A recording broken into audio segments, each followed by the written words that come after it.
نحمده ونصلي على رسوله الكريم أما بعد فأعوذ بالله من الشيطان الرجيم بسم الله الرحمن الرحيم ولا تسبوا الذين يدعون من دون الله فيسبوا الله عدوا بغير علم كذلك زينا لكل أمة عملهم ثم إلى ربهم مرجعهم فينبئهم بما كانوا يعملون وأقسموا بالله جهد أيمانهم لئن جاءتهم آية لا يؤمنون بها قل إنما الآيات عند الله وما يشعركم أنها إذا جاءت لا يؤمنون ونقلب أفئدتهم وأبصارهم كما لم يؤمنوا به أول مرة ونذرهم في طغيانهم يعمهون ولو أننا نزلنا إليهم الملائكة وكلمهم الموتى وحشرنا عليهم كل شيء قبلا ما كانوا ليؤمنوا إلا أن يشاء الله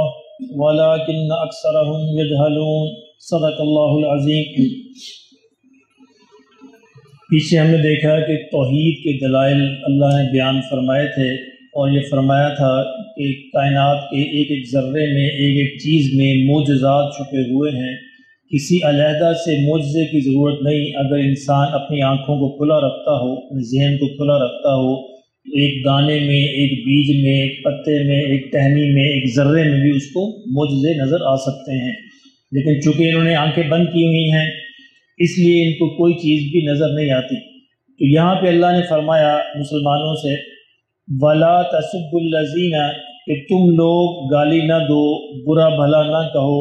یدعون من دون اللہ، ان کو جن کو یہ اللہ کے علاوہ پکارتے ہیں، یعنی بتوں کو برا بھلا نہ کہو کیونکہ یہ اللہ کے علاوہ ان کو پکارتے ہیں، تو تمہیں یہ حق نہیں کہ تم ان کو گالی دو یا برا بھلا کہو۔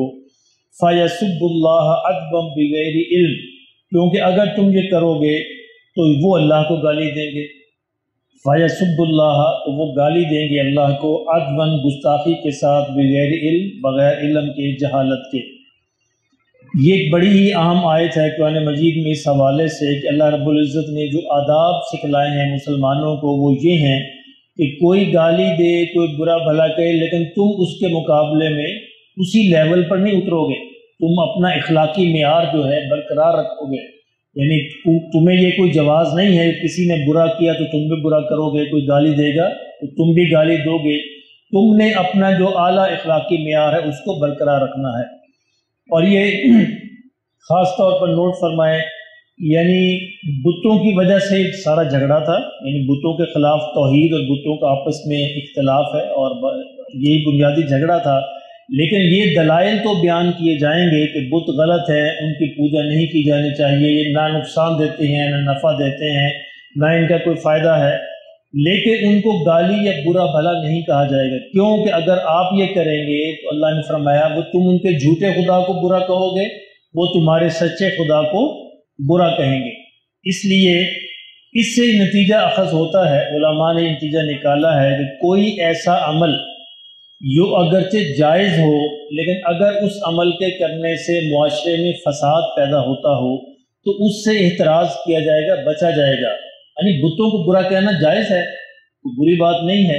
لیکن چونکہ اس معاشرے کے اندر، مکہ کے معاشرے کے اندر یہ امکان تھا کہ فساد برپا ہو جائے، تو اللہ نے کہا کہ تم یہ کام نہ کرو۔ ہر وہ عمل